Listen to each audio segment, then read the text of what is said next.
جنگ ایران و عراق یک فتنه بود، یک فتنه بود بی فایده ولا حاصل. اول کار آقای خمینی و حکومت ایران اینقدر در عراق انگولک کردن و بیانیه صادر کردن، شیعیان عراق را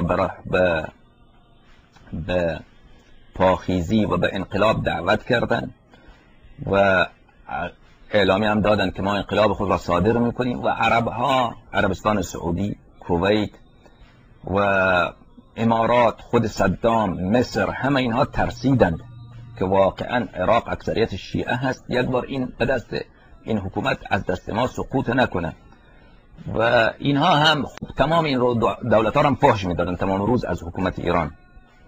دولت ایران اینا رو فحش میداد که عربستان سعودی نوکر امریکا، مصر نوکر فلانی، بله کویت نوکر فلانی، همه اینا رو فحش میداد که شما همه تا نوکرین، فقط منم آزاد مردم و ما انقلاب میکنیم بر علیه همه شما و ملت ها همه شما با ما هستن، بر علیه شما برمیخیزن.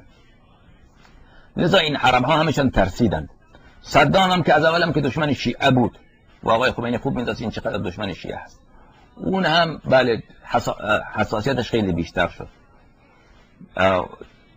و وقتی که دید که حکومت ایران علنا از شیعیان عراق میخواد که اینا با پا برخیزن، بله خود اون زمان شما اگر بخوانید آقای دعایی که حالا مسئول وزارت همین مؤسسه اطلاعات، روزنامه اطلاعات، اون زمان سفیر بود یا معاون سفیر بود در عراق. من در چند جا خواندم از مصاحبه ایشان یا از قول ایشان که گفت صدام ما را خواست و گفت که شما برید پیش آقای خمینی بگید که این کارا رو خاتمه ببخشه، هر چیزی که میخواد شرط میذارد من حاضرم با ملاقات بکنم با ایشان.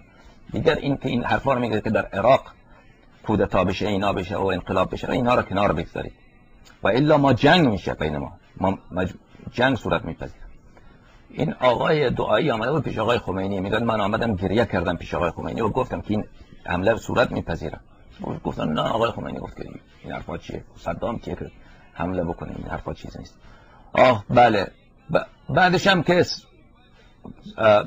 حمله صورت پذیرفت، حمله گسترده و تمام قدرت ها را ایران دشمن خود ساخته بود، حمله کردن به ایران، حمله گسترده. خب در اون حمله بله خب اونها به خاطر اینکه هراس از شیعه داشتن، اونها فکر میکردن که دولت ایران آمده تشیع را بیدار بکند، به شیعیان خدمت بکند، به شیعیان ابردستی و بالادستی عطا بکند، در حالی که این حرف اونها بیجا بود، باطل بود حرف اونها. دولت ایران کاری به تشیع نداشت.